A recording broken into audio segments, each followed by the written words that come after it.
A blank screen on your LG Grandbook 15 doesn't always require a factory reset. We will repair Windows startup, restore system files, troubleshoot boot problems, and use recovery tools to fix the issue. A lot of errors pertain to this problem, and we're going to go ahead and jump into what should hopefully be a pretty straightforward process, guys. And we're going to go ahead and jump right into it. First thing I'd recommend doing would be to actually go ahead and boot to the troubleshooting utility on Windows 11. So if you do a hard power off 3 times in a row, Windows should automatically attempt to launch the startup prepare utility. And if it doesn't find anything, it will give you the option to select advanced settings, in which case it will take you to a screen that looks like this. Now, if it does not take you to a screen that looks like this, or you're unable to get to that, you can also download the Windows 10 Media Creation Utility, or Windows 11. They probably will make a creation utility for Windows 11 at some point. And it doesn't really matter, you can actually run the Windows 10 utility on Windows 11 as far as I'm aware. And you should be able to run the troubleshooting utilities built in within it. So you just would go ahead and download it to an ISO file and then burn it to a DVD or USB. It'd have to be about 4 gigabytes or more. It couldn't be a small USB flash drive, and it couldn't be a CD. It'd have to be a DVD. And then you boot your computer from it. So depending on the computer manufacturer, you'd have to tap a different key on your keyboard in order to launch that menu, in order to select what boot drive you want to go off of. So it could be anything between the escape key, F2, F8, F12, for example. And those are the function keys on the top of your keyboard. So you may have to just do a little bit of trial and error. Shouldn't take you more than a couple minutes. Googling it would probably be best before you even begin. But anyway, we're ready to go ahead and jump right into it. So we're on the choose an option page. So these will look very similar whether you're booting from it directly within Windows itself, or if you're plugged in a USB flash drive with the media creation utility installed and you selected the recovery option.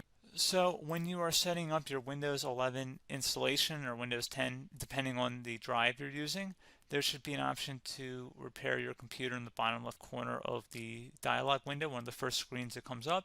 You go ahead and select that, and then it would take you to a troubleshooting screen like you see here. And you want to go ahead and select troubleshoot, reset your PC, or see advanced options. And then there are going to be a whole bunch of options in here that we're going to explore in today's video. The first one, we're going to actually go underneath advanced options, and then select startup prepare, fix problems that keep Windows from loading. So go ahead and select that first.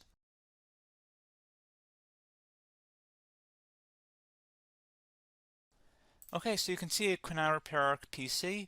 That was our first option we could try. Something else, if we go back into advanced options here, and then select troubleshoot, we're going to go underneath advanced options again. You can go ahead and actually access safe mode by selecting startup settings.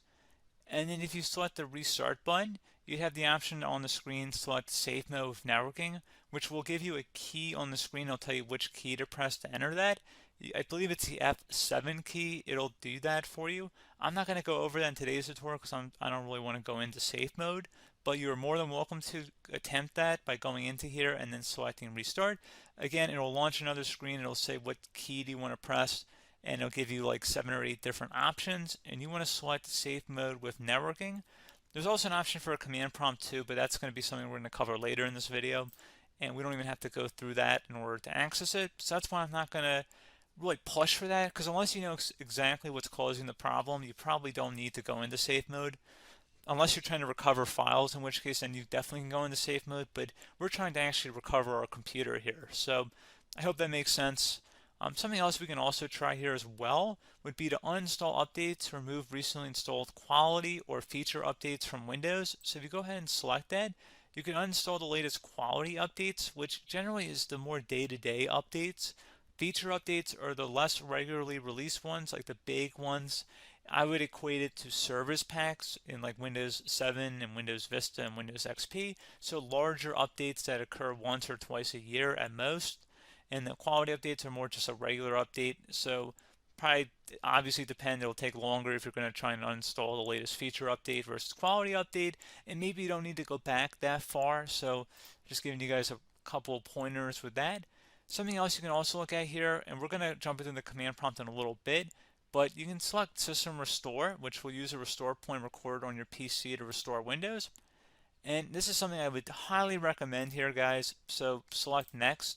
Assuming you have a restore point saved on your computer, you go ahead and select the most recently created one, and you'll select next, and then you'll select the drive. You shouldn't actually have to select the drive. You can scan for affected programs, but we're going to keep it all default here, and then we're going to select finish. So once started, system restore cannot be interrupted. Do you want to continue? I think we're going to select yes. I don't think we have anything better to do on our computer right now, so just give it a moment here to initialize. It will take a couple minutes to run, obviously depending on how large your hard drive is and how much is saved on the system restore point. So just give it a couple minutes here.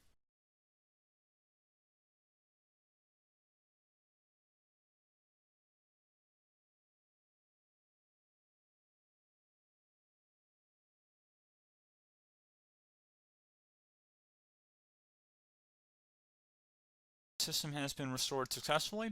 We're going to go over a couple different methods in addition to that if that did not work. So I'm just going to pause the video and we're going to start back on the recovery screen that we started with. Okay, so a couple other things we can try here too. If you go back into Troubleshoot, you can select Reset Your PC, while you choose to keep or remove your personal files and then reinstalls Windows. You can select to keep my files, which will remove apps and settings but keeps your personal files.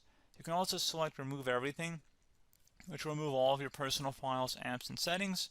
So this is more of a factory reset, the second option here. First option, it should not delete all of your personal files. However, it will pretty much clear most of your programs. And keep in mind, there's no guarantee that your information, number one, is even still available and easily recoverable on your computer to the point that you actually would be able to recover anything.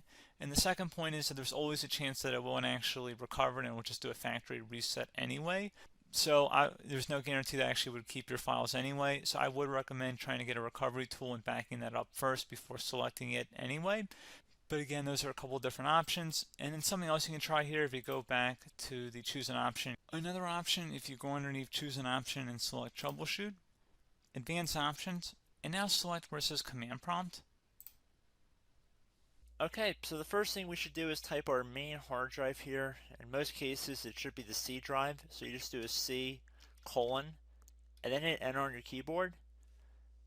So once you're underneath the C drive, we're going to type in dir and then hit enter on your keyboard. It should have program files, users, and Windows all in there. That's how you know you're in the right directory.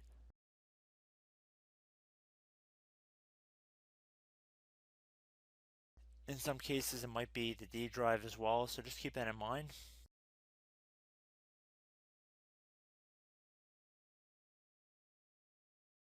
Next thing we're going to do is type in cd space / Windows / system32 / config, and then you're going to hit enter on your keyboard.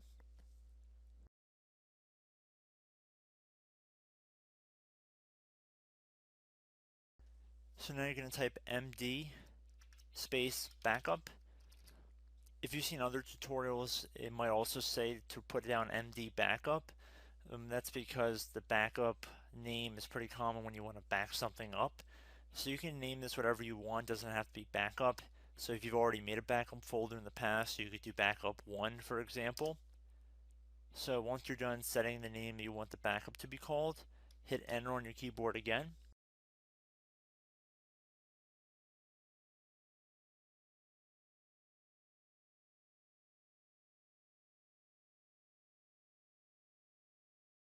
At this point you want to type copy, C-O-P-Y, space, then you want to do the star symbol above the 8 key, then do a period or a dot, whatever you want to call it, then another star sign, and then another space, and then type backup, and then hit enter on your keyboard.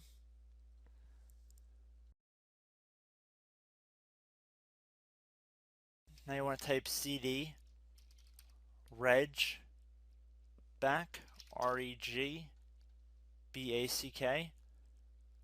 and then hit enter on your keyboard. So now that we are under the reg back, so now you want to type dir again, and then hit enter.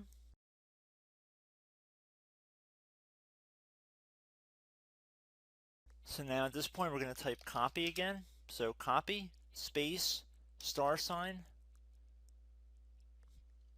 dot, another star sign, space, and then 2 dots.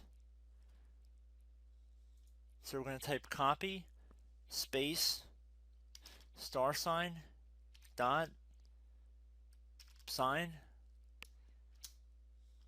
star sign, dot, dot, and then hit enter on your keyboard again. So for overwrite, you want to overwrite all. So type A on your keyboard, so capital A, and then hit enter on your keyboard.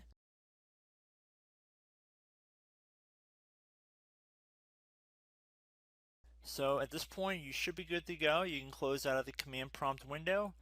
And if you accidentally continue to Windows 10, you should be all set. So I hope one of these 3 or 4 different methods we went through in this tutorial helped you guys out.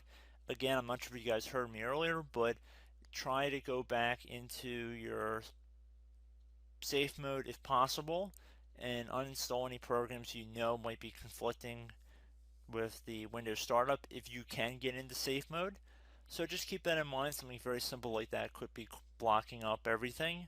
So again, I hope this tutorial helped you guys out, and I will catch you in the next tutorial. Goodbye.